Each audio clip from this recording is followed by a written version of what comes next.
So today's small world is 2010's Splinter Cell Conviction, made in the glory days of gaming before Ubisoft had destroyed itself from within. Now, not the series highlight, if you ask me. The series highlight was Double Agent. Although luminaries of the golden age of gaming, such as Cliffy B and Peter Molyneux, will probably tell you that it is Chaos Theory.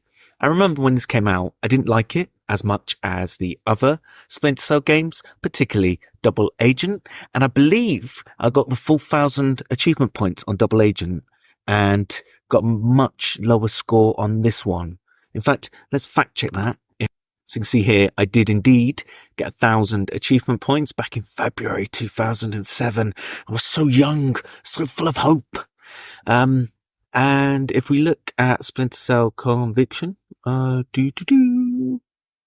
Splinter Cell Conviction, yeah, I got 380 points. That's an indication out of 1,250. I don't think I even bought the DLC, and I paid it 2 years later after it was released, which shows you kind of how downhill things had gotten even by then.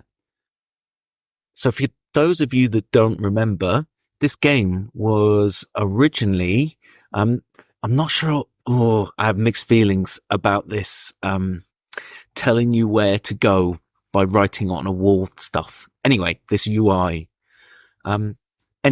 So yeah, this was originally released in, the trailer for this was originally released in 2007 with a release date later that year, and it had a 3-year delay, thus proving, for some reason, I can't move the camera angle on this. What's going on?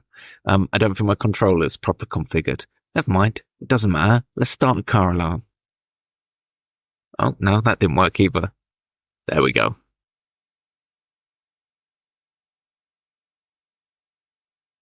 It's going to be interesting playing this one. I can't move the camera angle.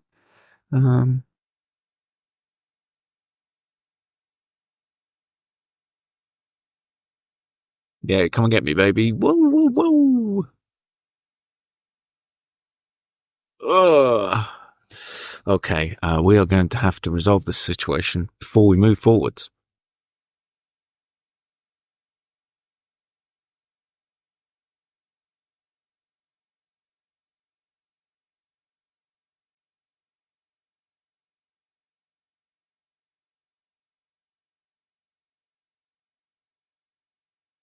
Okay, this is interesting, but I can't actually aim, so it's horrendous. Right, let's go to settings.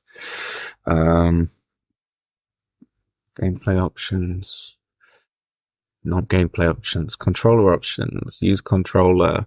No, we're going old school. We're going mouse and keyboard. At least I can, what's this? Jump. Hiya! There we go. Oosh, oosh, oosh, oosh, oosh. Classic Splinter Cell running around the side. Now, of course, the biggest problem with the Splinter Cell series is, even at this point, it was in decline, they could never make another one.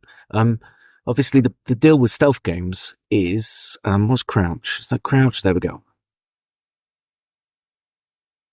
The deal with stealth games, right, is you've got a protagonist, which is us right now, and you have just a few antagonists in a building, and the best stealth games allow you to play them lethally or non-lethally, right? So in theory, you should be able to complete the game without killing anyone. And you can go through the game killing everyone. Now, the problem with that in the modern age of Ubisoft, of course, is if they decided to make a Splinter Cell game, the conversation that's going to happen internally is going to be, oh, well, a white man can't hurt or kill a woman, or a white man can't kill or hurt, racial minorities. Therefore, you cannot have a diverse Splinter Cell because everyone in it would need to be white if the protagonist was white. So the first thing they're going to want to do, of course, change the protagonist, race and gender to make it more inclusive. And I think they just know that it's just an unwinnable game, right? To them, at least. So the rest of us were probably not overly bothered. But to them, it's probably considered an unwinnable game, right? And that's why we'll probably never see another Splinter Cell again. I forgot this one had swearing in. Ooh, mature content. Right now. Oh, hello. Cheeky. Right now, I'm actually killing everyone because for some reason I decided to let off a bullet at the beginning of the game.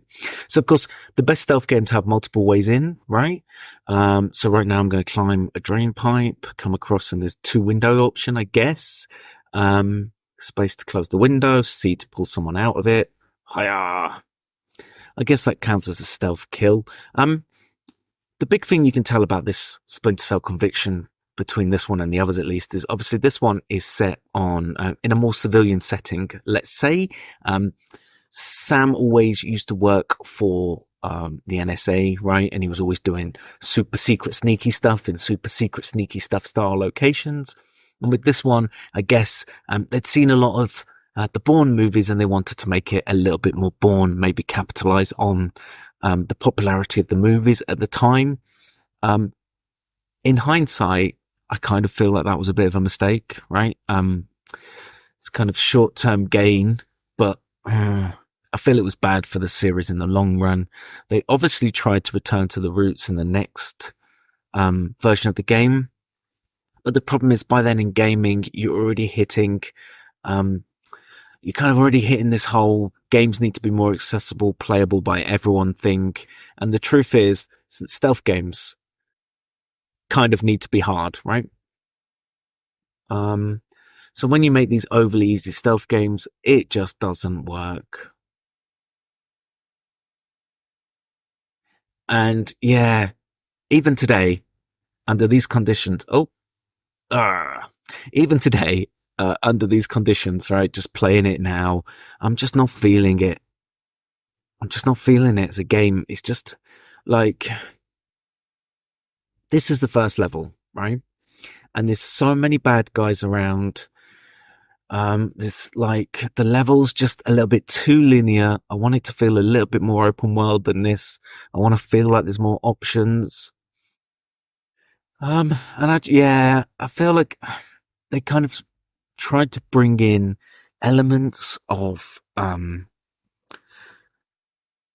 Bourne, elements of maybe even a little bit of Hitman into it. It's kind of what it feels like. It just doesn't feel like, at all like a Splinter Cell game, right?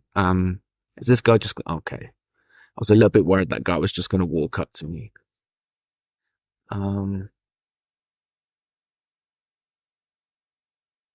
Yeah, I mean, look, it is what it is.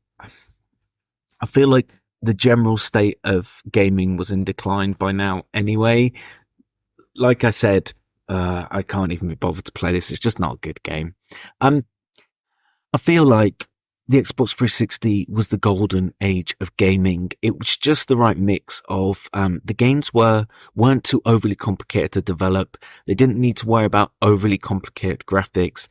And there was a lot of, it felt like we'd got the 3D world dialed by that point. Back in the days of the PlayStation 1, 3D was just so awkward and horrible. Everything was just dialed. The shooters were great. It was the golden age of Ubisoft. It was the golden age of gaming. And none of those things exist anymore. And it makes me a little sad. Okay. Hopefully the next episode of this is going to be a little bit more perky. Have a good day, everyone.